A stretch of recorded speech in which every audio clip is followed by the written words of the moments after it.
Vazamento supostamente obra de José Botto, para o jornalista Mauro César Pereira. A história começou ali e acabou causando uma crise tremenda nas internas da Gávea. Gávea não, do Ninho, não é mais Gávea, né, Zinho? Como é que fica o Zé Botto nessa história? Bem mal, né? Tá ele mais aí nesse meio dessa turbulência toda. Ele deu muitas entrevistas, né? Falou muito de como seria a gestão dele. E se esse episódio aconteceu, né? Porque o Mauro César colocou, né? Uhum. Ele não deu nome aos bois, mas ele divulgou os prints a partir do momento que o Flamengo negou que a direção havia pensado em se desfazer do Pedro. Certo. Então, assim, é difícil até pra gente ficar falando se é o Botto, se não tem a prova, né? Do nome dele.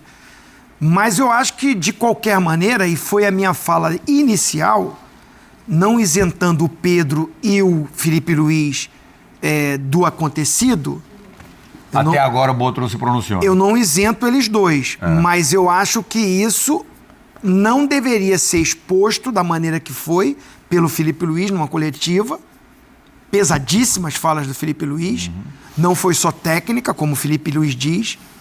Eu já falei, quando eu falei foi a parte técnica. Não foi só técnica, foi disciplinar o que o Felipe Luiz falou.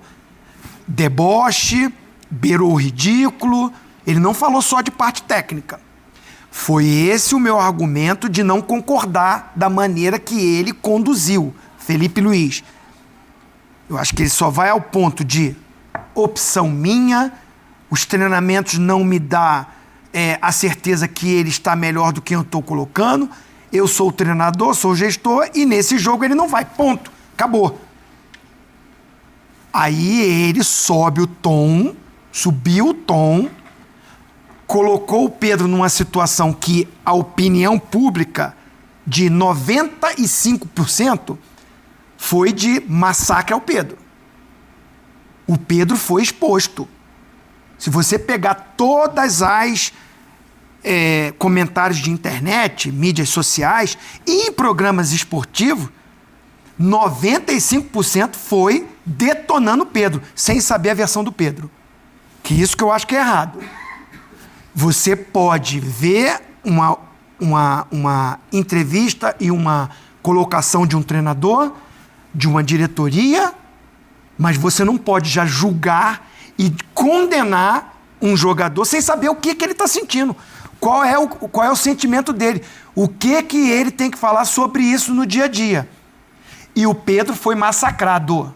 Massacrado.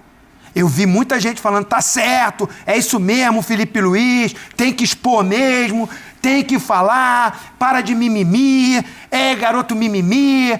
Aí começaram a puxar a entrevista de Davi Luiz, que você tem que saber o contexto dessa entrevista. Por que o Davi Luiz deu aquela entrevista?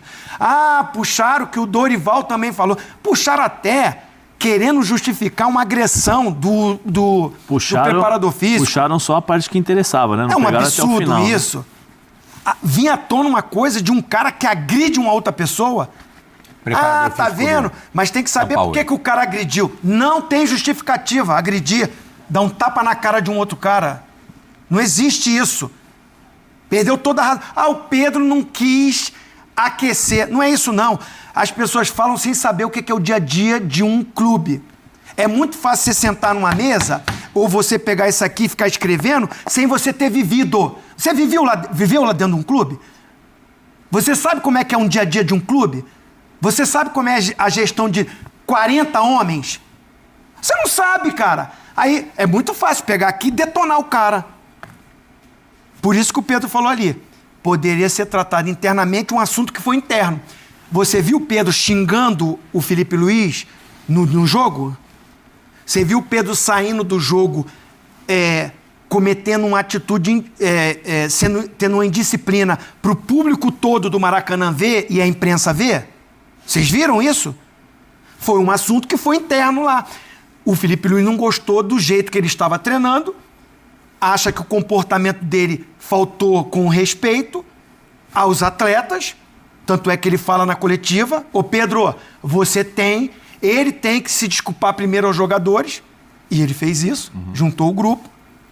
Então eu acho que é o seguinte, julgaram o cara sem saber. Já detonaram sem saber. E eu, em momento algum, falei contra a capacidade que o Felipe Luiz tem como treinador. Eu achei que a conduta dele nessa gestão foi errada. E coloquei a responsabilidade e continuo colocando na diretoria. Porque a função do Boto, eu não sei se foi ele que vazou, não sei. Tá, diretor, mas ninguém fala o nome ou mostra quem foi. Mas, com todos os acontecimentos, o Boto tinha que vir, sim. Convocar uma coletiva e determinar o que tem que ser feito. O que foi junto mostrado... com... Desculpa, Zé, até para passar a palavra para vocês, para concluir isso, que eu também estou cansado de falar sobre esse assunto, porque o BAP não se pronuncia e nem o Boto. E que são os gestores, que são os administradores, que prometeram uma coisa profissional. E o que eu estou vendo aí não é profissional. Não, o que eu ia falar para complementar é que a única informação que nós temos é da conversa do Boto com o Mauro César. Então, automaticamente... Mas não sabe se é o Boto. Supostamente o Boto. Sim, mas estou falando, mas supostamente, mas não tem outro. Qual é o diretor? Qual é o diretor do Flamengo? Assim, o nome dele foi tão ventilado a isso que, se não for o cara e ele ainda estiver quieto, não dá para entender. Saul. Me interessa. Me interessa. Jogador que já viveu o seu auge, né? Apesar de não ser velho, tem 30 anos, mas já estava naquela fase de ser emprestado, foi emprestado por Chelsea, foi emprestado por Sevilha. No Atlético de Madrid, atua em diversas posições, ele é bem versátil, joga de volante, de meia esquerda, meia central, pode ajudar. Eu acho que ele é um jogador que pode fazer a função do Gerson, né? Porque o De La Cruz, eu não sei, o De La Cruz está numa, sabe, tem um momento na carreira do jogador que ele se machuca muito, e o De La Cruz foi se machucar muito no Flamengo. No River ele não se machucava. Está se machucando muito no Flamengo. Eu acho que esse é um cara que pode entrar e dar esse tom. Ele com o Jorginho ali na composição de meio, não sei qual vai ser o volante, o Alan voltou a jogar bem. Jogaram junto, né? Também. Ele e o Jorginho. E jogou com o Felipe Luiz também, no Atlético. Jogou com o Felipe Luiz. Ele eu acho bom jogador, é um jogador que não é só um marcador, é um jogador que tem muitas opções ofensivas. Ele é até mais ofensivo do que propriamente o marcador. Mais segundo, terceiro volante, dá para jogar com o Jorginho ali, dá para jogar a trinca de volantes que o Flamengo tinha, dá para ser recomposta com o Saul. Eu me interessa, esse eu tô querendo. Esse eu tô querendo, porque o Palmeiras perdeu curioso, o Rios. Dois jogadores pro setor de meio campo, né? O Palmeiras perdeu o Rios. Não é que ele seja igual ao Rios, mas é um jogador que chega tão bem na frente quanto o Rios, finaliza tão bem quanto o Rios. Carrascal e Saul, será que serão... O Carrascal é meia. Mas assim, dois jogadores pro setor e meio campo. Mas o Carrascal é mais para a função do debochado, né? O Carrascal é mais meia pro debochado. Não vão trazer um centroavante, será? Para quem? Pro Mengão? Com o Pedro jogando? É uma provocação. Com o Pedro em campo? Vamos agora para o assunto principal do vídeo. Mais cedo, o jornalista italiano Fabrício Romano noticiou que o Flamengo está em negociação avançada para contratar Saul Níguez, jogador que pertence ao Atlético de Madrid e jogou pelo Sevilha na última temporada por empréstimo. Ele começou nas categorias de base do Atlético de Madrid. Não, passou pelo Sub-13 do Real Madrid, chegou ao Sub-15 no Atlético de Madrid, onde ficou lá esse tempo todo. Em 2021, teve uma passagem pelo Chelsea e agora, na temporada 2024-2025, passou pelo Sevilha por empréstimo, jogador de 30 anos, meia, tá? Tem participação em Copa do Mundo de 2018, Eurocopa Sub-21, Mundial Sub-20, Eurocopa Sub-19, Campeonato de Europa Sub-17. Então, é um jogador qualificado.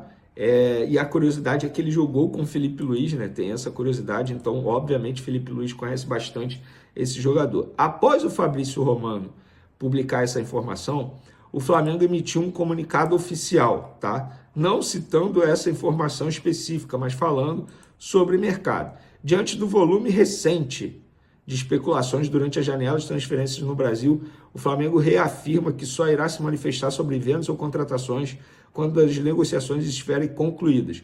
Como de costume, qualquer informação oficial será divulgada pelos canais do clube, Flamengo TV, site e redes sociais. Inclusive, isso envolve até mesmo o Carrascal, e já já a gente vai falar dele aqui. Mas sobre o Saul Niguez, o que eu apurei, tá? Essa nota oficial é muito mais para, tipo, não deixar a entender que o Flamengo está muito próximo de contratar, mas, de fato, o Flamengo tem sim uma negociação, apresentou uma proposta de compra desse jogador junto ao Atlético de Madrid e uma proposta para o jogador de 3 anos de contrato. Lembrando, ele tem 30 anos. Então, teoricamente, ele ficaria no Flamengo até os 33 anos. Então, a proposta está na mesa. O empresário dele é o próprio irmão dele.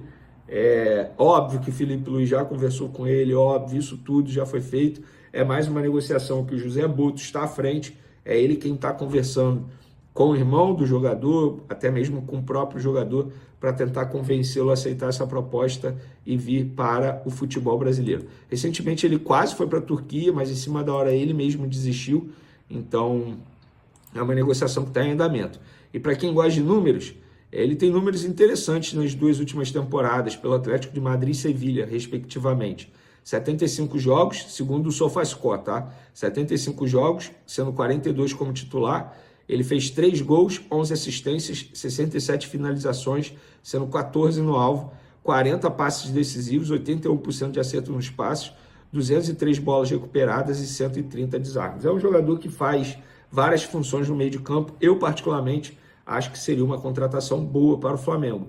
Se vai dar certo ou não, isso aí a gente não tem como dizer nem cravar, mas é uma contratação uma contratação interessante, sim, para o Flamengo. Para finalizar, galera, Carrascal. Falei há pouco com o Dinamo de Moscou, sem nenhuma novidade. Carrascal seguiu toda a programação, o planejamento dos jogadores lá no time russo, treinou, jantou no clube, normalmente, entre Flamengo e Dinamo de Moscou, nenhuma novidade. Ou seja, quem cravou o Carrascal no final de semana provavelmente foi mais uma vítima, como muitos jornalistas estão sendo, de uma cortina de fumaça que está acontecendo no Flamengo. Bom dia, abençoadas e abençoados. Eu sou o Luiz e eu tô chegando com tudo na manhã dessa terça-feira, com muitas informações do nosso Flamengo. Flamengo que acaba de acertar a contratação, né, do meio-campista espanhol de 30 anos, né, Saul, muito bom de bola, muito bom de bola. Flamengo vai contratar o jogador a custo zero, pagando apenas o salário. É claro, não chegará ganhando um salário baixo, mas assim, não terá que fazer um alto investimento. E também o Jorge Carrascal. Ambos jogadores têm data prevista, né? A ideia, né, é que os 2 jogadores possam desembarcar na próxima quinta-feira.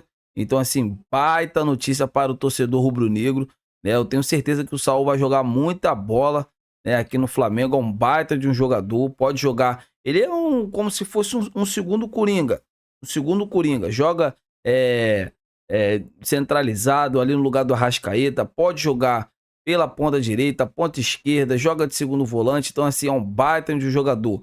E o Flamengo também tem em vista, né, que assim, o Jorge Carrascal vai jogar muita bola no Flamengo. Cara, eu vou falar uma coisa pra vocês. Eu acho que o Arrascaeta e o De La Cruz, eles poderiam jogar na mesma função. Eu acho que esse estilo de jogo do Felipe Luiz tá acabando com o De La Cruz. Essa que é a verdade.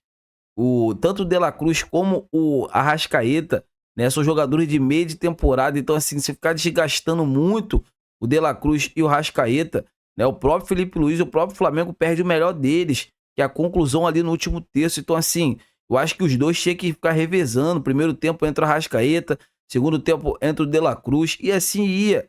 E assim ia. Acho que o Felipe Luiz só vê o De La Cruz como um segundo volante, eu discordo. De La Cruz é um cara assim, meio campista. No River Plate ele jogava assim.